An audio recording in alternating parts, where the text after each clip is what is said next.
Okay, okay, okay. Recording started. Yes.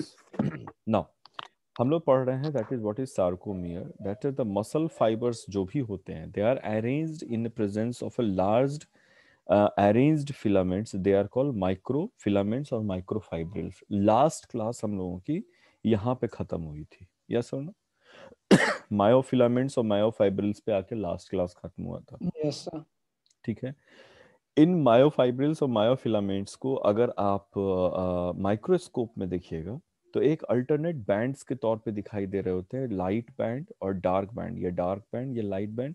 Dark band में बीच में एक जगह हल्का सा ग्रेइश जैसा दिख रहा है, वो भी बैंड दिखाई देता है. फिर से लाइट बैंड और डार्क बैंड दिखाई देता है.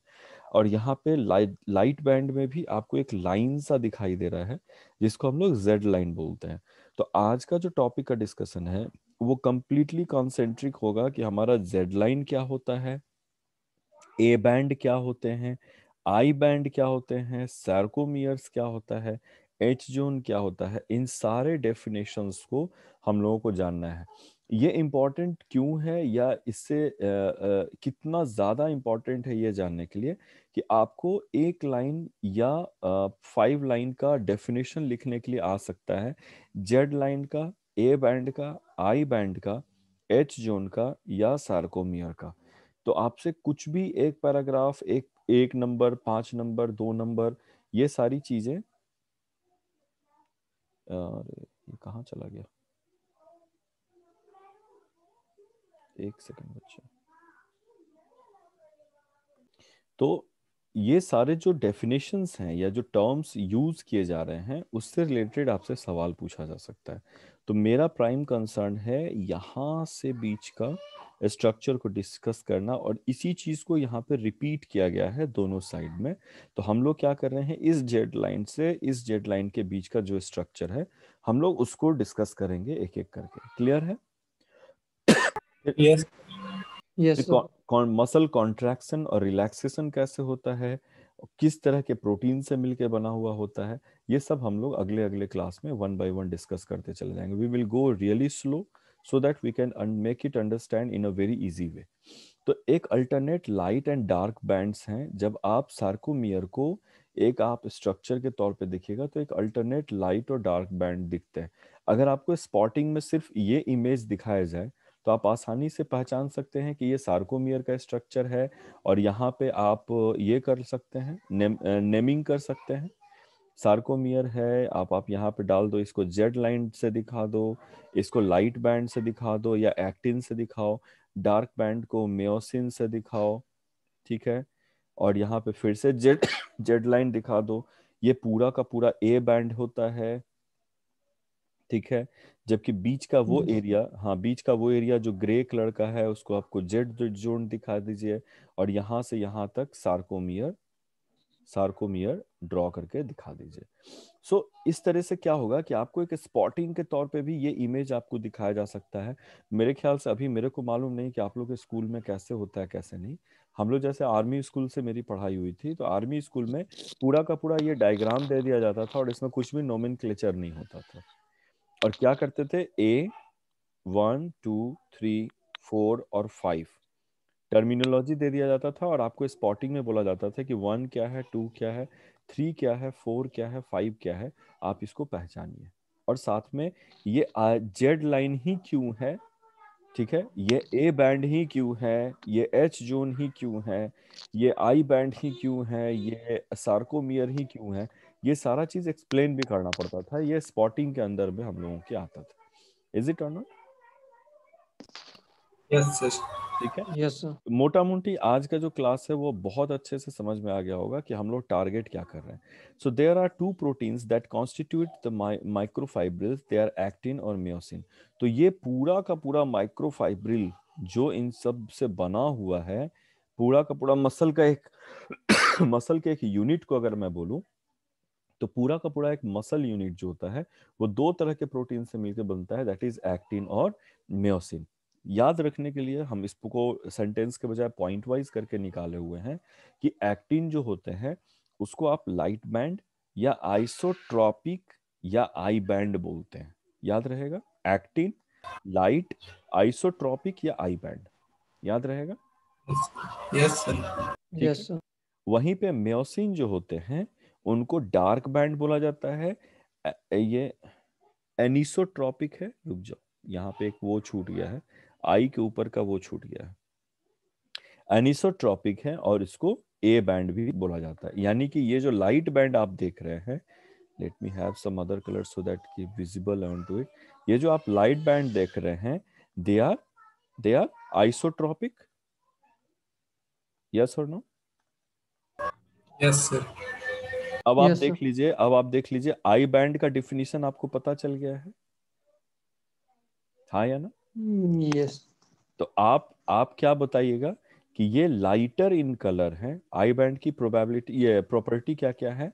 लाइटर इन कलर है, ठीक है? इसलिए हम लोग इसको आइसोट्रॉपिक बैंड बोलते हैं, और आइसोट्रॉपिक के चलते इसको आई बैंड बोलते हैं। I band they are made up of actin filaments, actin protein या एक्टिन फिलामेंट्स। हो जाएगा? Yes sir. Yes, sir.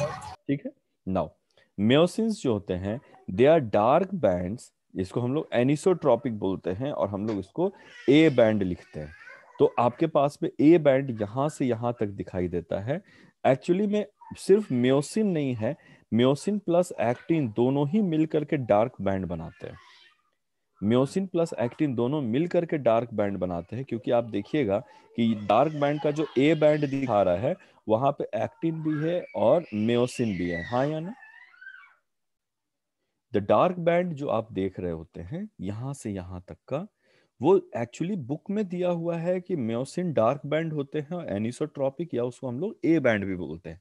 लेकिन अगर आप सिग्निफिकेंटली इसको या थोड़ा क्लोजली अगर आप इसको वॉच कीजिएगा, तो आपको सिर्फ और सिर्फ म्योसिन दिखाई नहीं देता है, बल्कि एक्टिन का भी कुछ पार्ट है जो कॉन्स्टिट्यूट करता है डार्क बैंड बनाने में। Yes or no?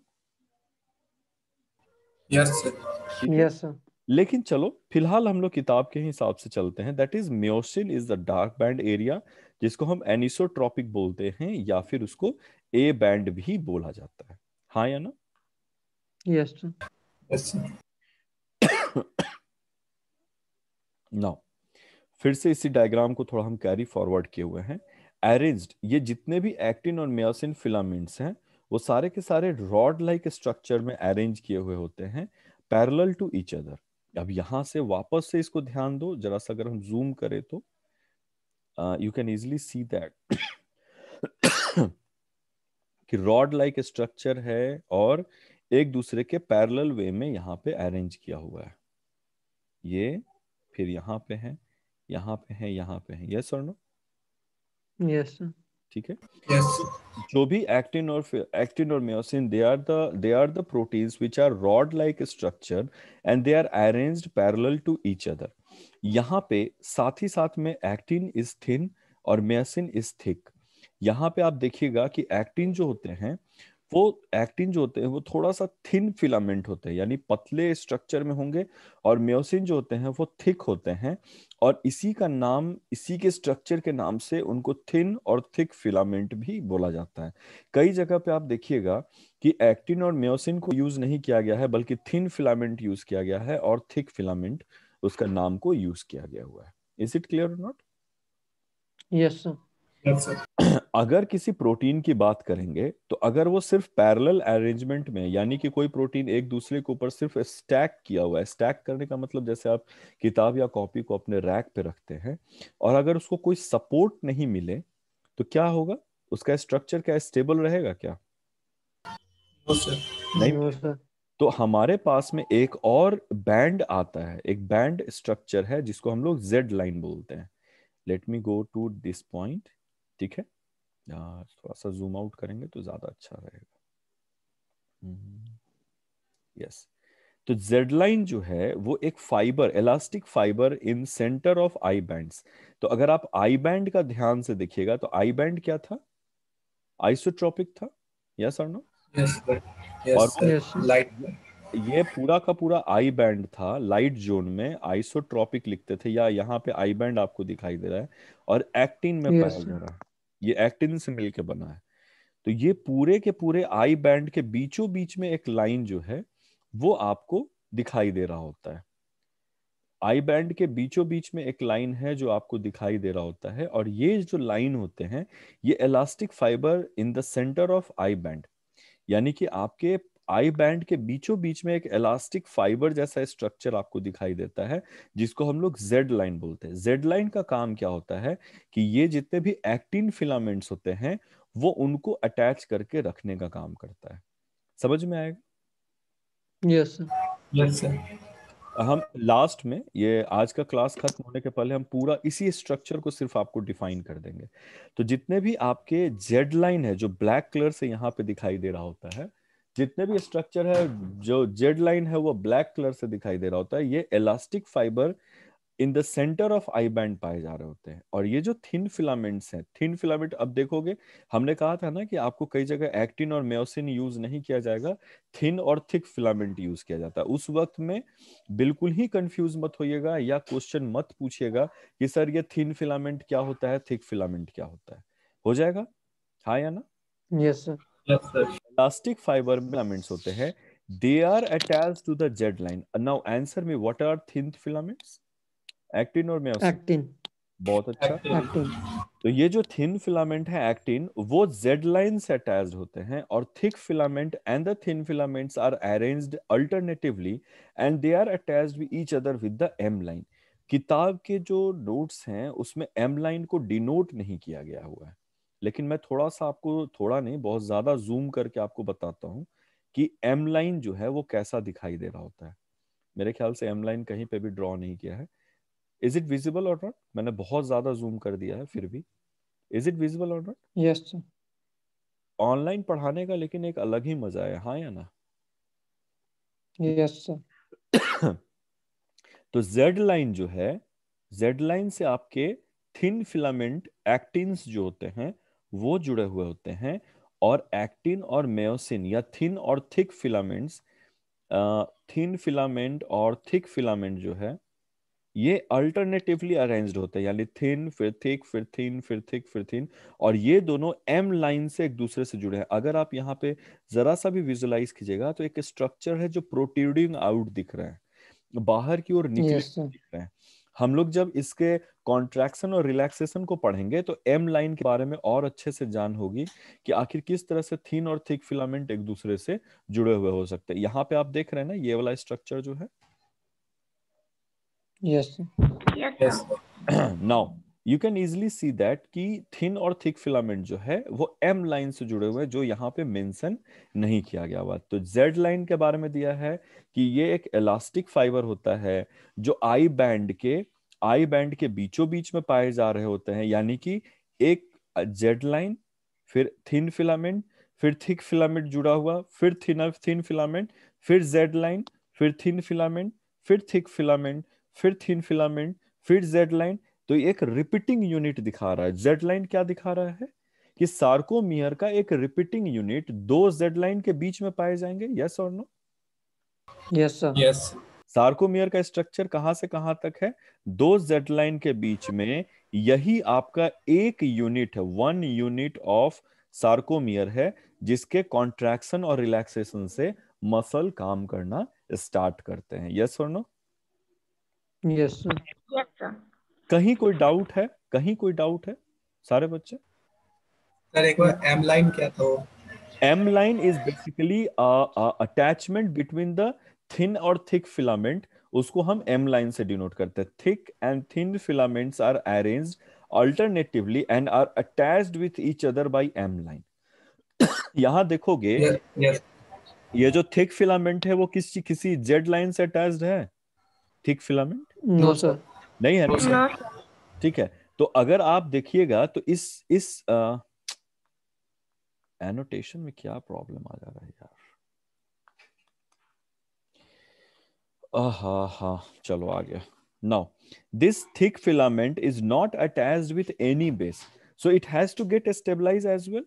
जैसे थिन फिलामेंट जेड लाइन से जुड़ा हुआ है जो उसको स्टेबिलिटी प्रोवाइड कर रहा है, तो थिक फिलामेंट तो किसी भी चीज से अरेंज्ड नहीं है, जुड़ा हुआ नहीं है ना, हाँ या ना? No sir. तो ये जो थिक फिलामेंट है वो थिन फिलामेंट से एम लाइन से जुड़े हुए होते हैं। The attachment between the thin और थिक फिलामेंट, थिन और thick filament, it is called M line. है या नहीं? Yes sir. Yes, sir. ठीक है, अब इसको फिर से जूम आउट कर दो नॉर्मल फॉन्ट में ताकि आप साइमल्टेनियसली कोई चीज पढ़ सके। The portion between the two Z lines they are called sarcomere. अब ये जो जेड लाइन है ब्लैक वाला और ये जो जेड लाइन है ब्लैक वाला, यही आपके लिए सार्कोमियर होता है, और ये as a functional contraction set के तौर पे काम करता है। यानी कि यही आपके सिकुड़ेंगे और फैलेंगे एक दूसरे से, तब जाकर के आपका मसल जो होता है वो काम करना स्टार्ट कर देता है। हाँ या ना? Yes, sir. Yes sir. अब लास्ट में आ जाइए एच जोन के अंदर में। एच जोन को बताने के लिए थोड़ा सा डिस्कस करें कि जब आप डार्क जोन देखते हैं, जब आप डार्क जोन देखते हैं, तब आप देखते हैं कि डार्क जोन में यहाँ पे ध्यान मत दो, यहाँ पे ध्यान मत दो। जब आप डार्क जोन देखते हैं तब आपको पता चलता है कि कुछ डार्क जोन के बीच का एक ऐसा एरिया है जो ग्रे कलर का दिखाई दे रहा है। हाँ या ना? Yes, sir. Yes sir. ये थिन फिलामेंट है, थिन फिलामेंट Yes, है, sir. और ये ग्रे वाला थिक फिलामेंट है। ये एक्टिन है, ये मायोसिन है, Myosin. म्योसिन है। म्योसिन और एक्टिन जहां पे एक दूसरे के ऊपर सुपर इम्पोज हो रहे हैं वो कंप्लीटली डार्क दिखाई दे रहा है। यहाँ पे देखो कि ये एक्टिन थिन फिलामेंट और ये फिर थिक फिलामेंट, थिक और थिन में कंफ्यूजन हो रहा है। तो ये एक्टिन, ये मायोसिन, फिर एक्टिन और मायोसिन, तो ये कंप्लीटली डार्क दिखाई दे रहे हैं यहाँ पे। Yes or no? Yes sir. Yes, sir. ये कंप्लीटली यहाँ से यहाँ तक डार्क दिखाई दे रहे हैं, ये यहाँ से यहाँ तक डार्क और दिखाई। सिर्फ म्योसिन रहेगा तो ग्रे दिखेगा। अगर सिर्फ एक्टिन रहा तो लाइट रहेगा, एक्टिन और म्योसिन रहेगा तो ब्लैक दिखाई देगा, और सिर्फ म्योसिन रहेगा। सोयस कितना पेन हो गया आज तक? एक। आज पहला है। यस सर, उसके पहले का याद नहीं है इसलिए। याद नहीं है तो खाता में नहीं, काट लेना उसको फिर। ठीक है, यस। अगर सिर्फ म्योसिन, सिर्फ एक्टिन रहा तो लाइट, एक्टिन और म्योसिन रहा तो ब्लैक, और सिर्फ म्योसिन रहा तो वो ग्रे कलर का दिखाई देता है। तो वो एरिया जहां सिर्फ और सिर्फ म्योसिन पाए जा रहे होते हैं वो बैंड में ग्रे कलर का दिखाई देते हैं, उसको हम एच जोन बोलते हैं। एच जोन सार्कोमियर का वो एरिया होता है जहां पे प्योर म्योसिन सिर्फ अवेलेबल होते हैं, जो आपके एक्टिन होते हैं वो उसके ऊपर में सुपर इम्पोज नहीं होते हैं। तो अगर आप स्ट्रक्चर वाइज देखिएगा तो म्योसिन का ज्यादातर एरिया पे एक्टिन जो है वो सुपर इम्पोज किया हुआ होता है। Yes or no? Yes, sir. Yes sir. और कुछ एरिया ऐसा है म्योसिन का जहां पे एक्टिन सुपर इम्पोज नहीं हुए हैं, हम लोग उसको एच जोन बोलते हैं। और लाइट कॉन्ट्रास्ट में वो ग्रे कलर का, डार्क जोन में ग्रे कलर का दिखाई दे रहा होता है। Yes or no? Yes, sir. Yes sir. ठीक है सारे बच्चे? Yes. The area where the thin filaments are not overlapped on the thick filament. एक लाइन में लिखा है जहां थिन फिलामेंट थिक फिलामेंट के ऊपर में ओवरलैप नहीं होता है, हम लोग उस एरिया को एच जोन बोलते हैं। इज इट क्लियर और नॉट? Yes, sir. Yes. कल का जो टॉपिक है वो रहेगा स्ट्रक्चर ऑफ कॉन्ट्रैक्टाइल प्रोटीन्स, जो किस तरीके से आखिर वो कॉन्ट्रैक्टाइल